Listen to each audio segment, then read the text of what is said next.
I swear the moment Karen swung that metal tire iron at my pickup, the entire world seemed to pause, like even the wind held its breath, confused about what was happening in my own driveway. 1 second I was walking out with a cup of coffee, ready to start what should have been an ordinary Saturday morning, and the next I saw this furious whirlwind of entitlement, screaming at my truck like it had personally insulted her ancestors. She kept shouting the same sentence over and over, "You blocked my path," as if repeating it loudly enough would make it magically true. My truck was parked exactly where it always was, on my property, in my driveway, nowhere near the shared road. But logic and Karen don't mix. I learned that the hard way. Before I could even react, she swung again, the metal crashing into the tailgate with a sound that felt like it hit me instead. For a moment I froze, not out of fear, but from sheer disbelief. Who wakes up, chooses chaos, and starts smashing someone else's vehicle at 8 in the morning? "Karen, what the hell are you doing?" I yelled, finally snapping out of it. She spun around, eyes wide, face red, hair flying like she'd sprinted through a tornado. "You're blocking the road! I can't get to my house! Move it now!" Her house was 20 yards away with a completely clear path. Nothing, absolutely nothing, was being blocked. My driveway wasn't even connected to hers. But she wasn't here for truth.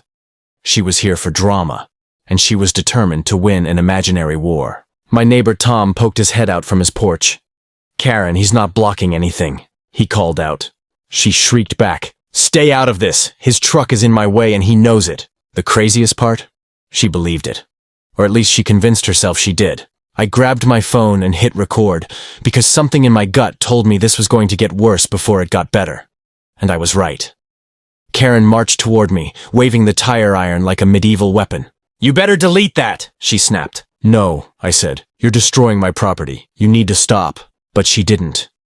Instead, she stepped back, raised the tire iron, and brought it down again, harder than before.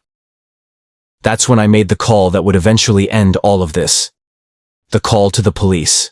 The police officer pulled up faster than I expected, tires crunching across the gravel as his cruiser stopped halfway between my driveway and the street. Karen was still pacing in circles, clutching the tire iron like she was guarding a kingdom. The moment she saw the flashing lights, she snapped into a completely different version of herself. Chin lifted, hands on hips, righteous fury replaced with theatrical victimhood. "Oh, thank goodness you're here!" she cried, limping toward the officer with an exaggerated wobble that made even Tom snort from across the yard. "He blocked my driveway, he threatened me, and now he's trying to frame me." I blinked. Threatened her? Framed her? I hadn't even moved from where I was standing. The officer stepped out, calm but firm. "Ma'am, I'm going to need you to take a step back and put down the tool." "This?" she said, holding the tire iron like it was a bouquet of roses. "This is for my protection. He was yelling at me." I raised my phone. "Officer, I've got everything on video. She came onto my property and started smashing my truck for no reason." Karen shrieked, "He's lying! He's lying!" Her voice hit a pitch so sharp even the officer winced. Then she jabbed a finger toward my truck. "Look at that! Look! He parked it to block me from going home." The officer turned, studying the scene. My truck sat exactly where it always had, in my driveway. His eyes shifted to the open road behind him, wide enough for 2 vehicles to pass comfortably.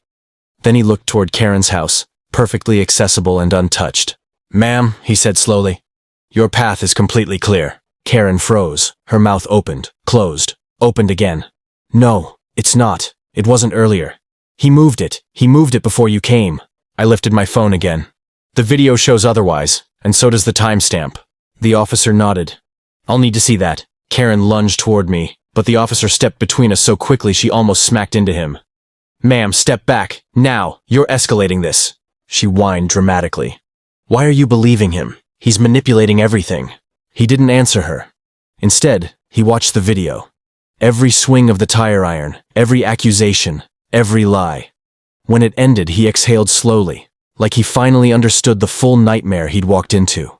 "Ma'am," he said, voice firming, "we need to have a very serious conversation about what actually happened here today." Karen's face went pale. Karen's face twisted from disbelief into full-blown panic. The officer had just watched the video evidence, and every lie she had screamed at me for the past 20 minutes was now clearly documented.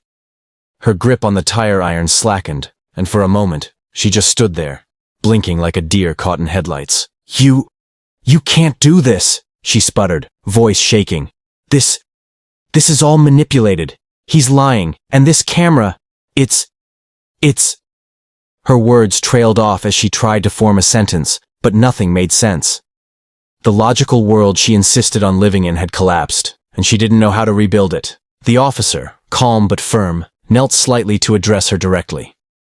Ma'am, based on what I've seen, your behavior constitutes destruction of property. You assaulted someone else's vehicle. You were on private property without permission. You're lucky this escalated no further because things could have gotten dangerous. Her face turned bright red, not from anger this time, but from pure shock and embarrassment. She shook her head violently, like if she could physically remove the evidence from the officer's eyes, she would. No. This can't be happening. He provoked me. He blocked my path. I stepped forward, keeping my tone steady because my heart was still pounding. Officer, the video shows I never moved. My driveway has always been accessible. She made all this up, and then she attacked my truck. Karen's eyes darted back and forth between me, the officer, and the video on my phone. Every flicker of proof seemed to chip away at the fortress of lies she had built around herself. She opened her mouth again, ready to argue, but the officer cut her off. Ma'am, he said, tone final. The report will reflect the evidence. Your actions were unprovoked. You've damaged private property and could face charges. Any further aggression will result in immediate arrest. Her shoulders slumped, the fire extinguished. The dramatic fury that had consumed her moments ago now seemed like a shadow, leaving only disbelief. Tom, my neighbor, let out a long whistle from his porch. Wow, he muttered under his breath, shaking his head. Karen's meltdown wasn't just a temper tantrum. It was a complete unraveling of her perception of reality. She had convinced herself she was the victim, but the truth was now in black and white, undeniable and irrefutable. And I could finally breathe, knowing that the officer's report would end this nightmare before it got any worse. The officer began jotting notes in his report, glancing occasionally at both of us, making sure everything was accurately documented. Karen muttered to herself, barely audible, This isn't fair." I leaned back, exhausted but relieved. I had survived the attack, and now, finally, there was proof that the truth was on my side. Once the immediate chaos settled, the officer began meticulously documenting everything. He walked around my pickup, inspecting each dent, scratch, and bent panel. Every mark told the story of Karen's rampage, and for the first time since that morning, I felt a sense of validation. This wasn't just my word against hers anymore. The damage was physical, undeniable, and fully recorded. Karen hovered nearby, arms crossed, muttering under her breath like a child who had just been caught red-handed. "It's still not fair," she said, her voice low, almost desperate. He provoked me somehow." The officer didn't respond, only focused on recording the details. He asked me to recount the events step by step while he wrote down statements from both myself and Tom, my neighbor. Everything, the initial confrontation, her accusations, the swings of the tire iron, and the video evidence, was now on official record. I explained calmly, pointing to the footage on my phone, emphasizing the moments when she admitted her own actions. Meanwhile, Karen fumed silently. Her face flickered between anger, embarrassment, and disbelief. She had been so sure she could intimidate me and control the narrative, but now the official report would capture every lie she had told. Every word she had screamed at me, every irrational accusation. It was all on paper, with the officer as an impartial witness. "Ma'am," the officer finally addressed her, "this report is factual. It reflects what actually happened. If there are further disputes or property claims, this document will be the basis for resolution." Her lips trembled, and she looked at the truck like it had personally defeated her. I could almost see the realization settling in. Her entitlement and anger had consequences. Actions have consequences. Something she clearly hadn't anticipated. Tom leaned over and whispered, "Well, that's the end of her reign today." I nodded quietly. Relief washed over me. It wasn't just about the physical damage. It was about the principle. Karen's aggressive, destructive behavior could no longer go unchecked. The officer finished writing, read back key points to ensure accuracy, and then explained the next steps. He emphasized that Karen could be cited or face charges if she repeated such behavior. He also reassured me that I was not at fault, and the evidence fully supported my account. I finally exhaled, letting the tension drain out of my shoulders. Weeks of anxiety, fear, and frustration had led to this moment. Truth documented, accountability enforced, and the nightmare slowly coming to an end. Karen stood there, silent, glaring but powerless. I realized then that the officer's report didn't just close the incident.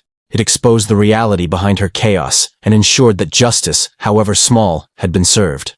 The tension finally broke as Karen turned and stomped back toward her house, muttering threats that sounded more like empty air than real danger. I watched her retreat, realizing the chaos she had tried to create had collapsed entirely under the weight of truth. Her fury, entitlement, and delusions had no power against documented evidence, calm authority, and a clear conscience. For the first time that morning, I felt a deep, unshakable relief. I walked around my truck, inspecting the damage again. Each dent, each scratch, told a story, one of confrontation, aggression, and unprovoked attack. But these marks also told another story, resilience. I hadn't reacted violently. I hadn't escalated, and the law had backed me. The officer had done more than just record what happened. He had validated my version of events and ensured that Karen couldn't rewrite history to suit her own narrative. Tom came over, a grin spreading across his face. "You survived a full-blown Karen meltdown," he said, shaking his head in disbelief. "And with proof to back it up. Honestly, I'd have lost it if that were me." I laughed softly, though the adrenaline still lingered. "Yeah," I admitted. "But there's something satisfying about seeing the truth finally catch up to her." Later, the officer gave me a copy of the report and explained the next steps should Karen attempt anything further. He emphasized that the documentation and video evidence would be crucial if legal action became necessary. I felt a strange mix of vindication and exhaustion. This wasn't just about property damage. It was about holding someone accountable for completely unreasonable behavior. As the day ended, I reflected on the lessons I had learned. First, documentation matters. Phones, cameras, timestamps. They aren't just tools, they're shields against chaos. Second, staying calm under provocation doesn't make you weak. It ensures the truth has the final word. And third, entitlement unchecked can only go so far before reality intervenes, sometimes with law enforcement backing you. Karen had tried to dominate the morning with noise, anger, and aggression. But truth, patience, and authority had turned the tables. And as I locked the driveway gate behind me, I realized that this wasn't just a victory over one person. It was a reaffirmation that reason and evidence can, and often will, prevail over chaos and fury. The officer's report didn't just end the incident. It ended the fear, the uncertainty, and the tension. Karen's actions had consequences, and the law ensured that her version of reality would no longer go unchallenged. For me, it was more than just my pickup that was safe. It was my peace of mind, finally restored. The story had ended, but the lesson remained. Truth, documentation, and calm decisiveness can triumph even in the most absurd confrontations.